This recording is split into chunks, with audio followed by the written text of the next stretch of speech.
Welcome to my off-grid kitchen. Today I want to talk to you about stoves, off-grid stoves, ranges, ovens, whatever you want to call them. I've been wanting to do this review for a while and I am reaching about the 1 year mark with my stove. I want to tell you things that I like about it and a couple things that I don't like about it. This is a unique brand stove.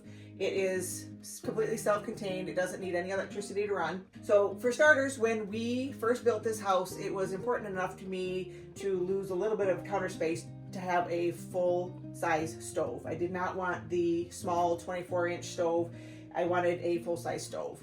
I wanted continuous grates across the top because I do a lot of cooking, I do a lot of canning, and I use a lot of big pots.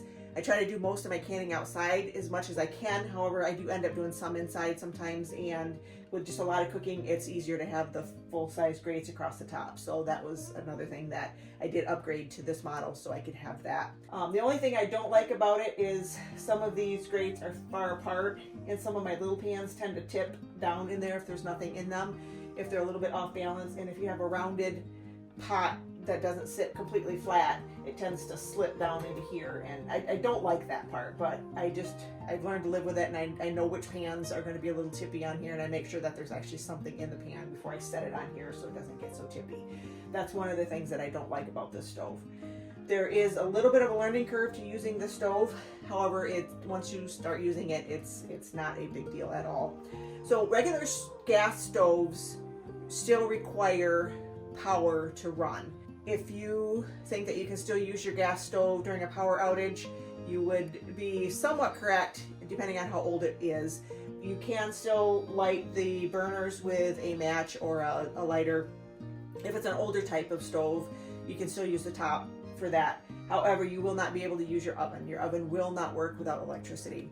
Some of them require electricity to regulate the temperature in the oven, and the newer ones are now being produced with safety features on them where you cannot even light them with a match if the power goes out. The gas will not flow into the stove without electricity. If it's not plugged in, it will not work. So that is something that if it's a brand new stove, you will not be able to do that. Some of the older gas stoves that are out there, you can still light with a match on the top, but you still won't be able to run your oven, even if it's a little bit of an older stove. You would have to go all the way back to what we had when we first built this house, which was an old propane stove oven that just had pilot lights, and it did not have any type of electrical input to it whatsoever. That one was reaching the end of its life. It was in pretty rough shape when we found it. We had to scour the internet marketplace and all the local for sale advertisers to try and find one. And we got it for pretty cheap, but it was worth the elbow grease it took to get it cleaned up and running again. But it was on its last life, and the oven was a little bit unreliable as to actually whether or not it was actually going to stay on. So sometimes we didn't know if things would actually get finished cooking. So it was time to replace that one. And that one actually moved to our UP cabin that we call the outpost, because most of the time we just use the stovetop up there. And so we moved it up there. It's good enough for occasional use, but just not for everyday cooking. Starting top to bottom, this does not have a timer. It doesn't have any of the electrical gadgets on the top at all, and that includes an oven light. I don't have an oven light. I've learned to live with it.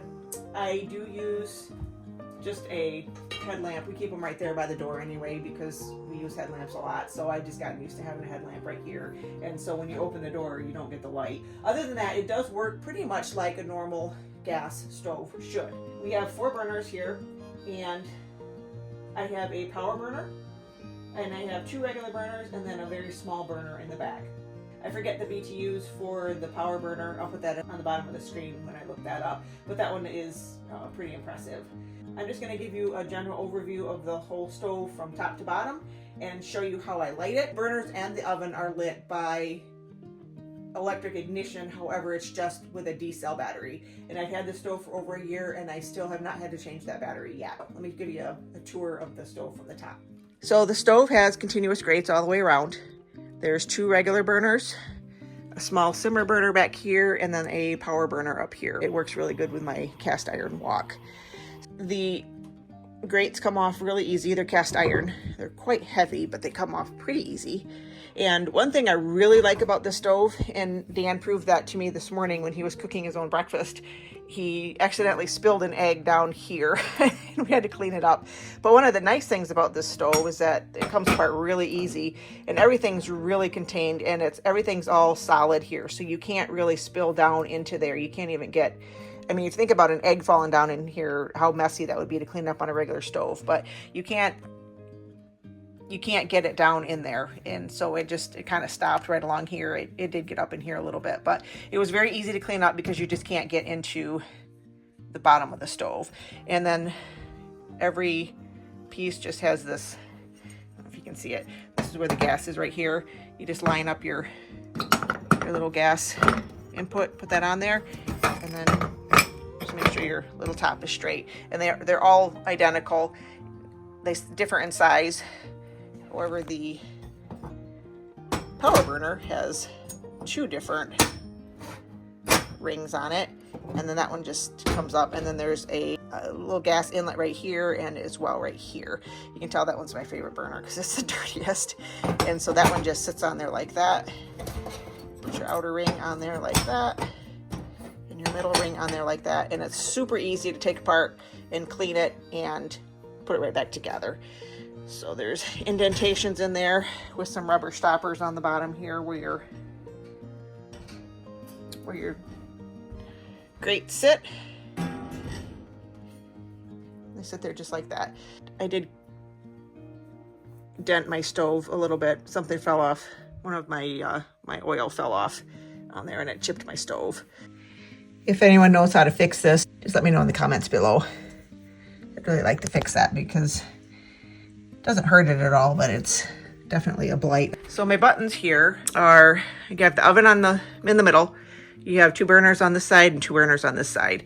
So with the oven dial, it does have a broiler, and the numbers obviously aren't digital. So you do have to kind of guess a little bit if you want something in between 350 and 400, 375 or so. You just have to kind of guess. So it's not going to be right on like a digital oven would be, but then that's when you would use an oven thermometer. I've not had any problems with it. I use this a lot for slow cooking and just put it like just under 300 or about 300, and it works really good. So for turning on the burners, it's just the same as any other stove. You turn it on and you have flame. And it works just the same. And it's just, like I said, the ignition is just the D-cell battery. And the power burner takes a little bit longer to turn on, but that's got 2 flames in it, and it gets pretty hot. And like I said, it's really good for my cast iron wok. For the oven, it is just a little bit different. What you want to do is when you first get this oven, you do need to kind of watch underneath your broiler area. Open your broiler pan, and the broiler down here has a light. The pilot is in the back. So what we're going to do is we are going to hit light, and we're going to push it in, and you can hear it clicking.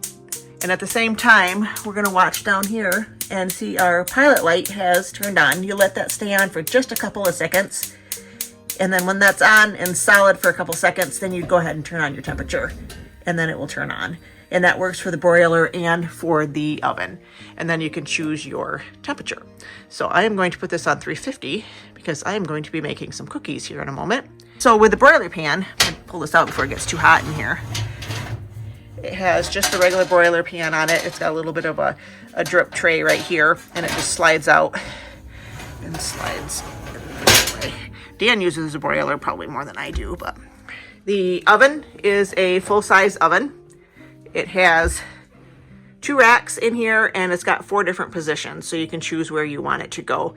And it's identical to any other regular oven.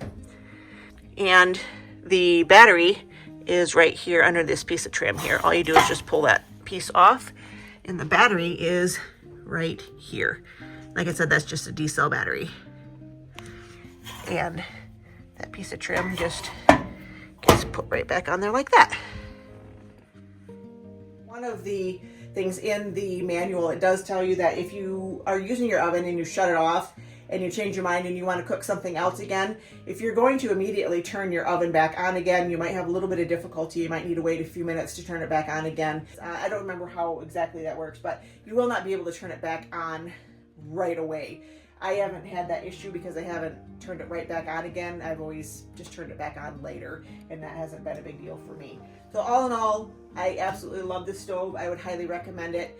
Like I said, it is a unique brand. We bought it from the Cabin Depot, which is an off-grid appliance store. I believe they're located in Canada. I'll put the link in the description below. But the stove has been fantastic for us. I am so glad that we upgraded to this stove. The other one, like I said, it was reaching the end of its life, and it was definitely time for that one to go. This stove is definitely the workhorse of our kitchen, and it is definitely the center of our kitchen. I use it daily. I absolutely love this stove, and I would highly recommend it. Thanks for joining us. If you have any questions on this gas stove, go ahead and just leave them in the comments below, and I'll do my best to answer them. And we'll see you guys next time.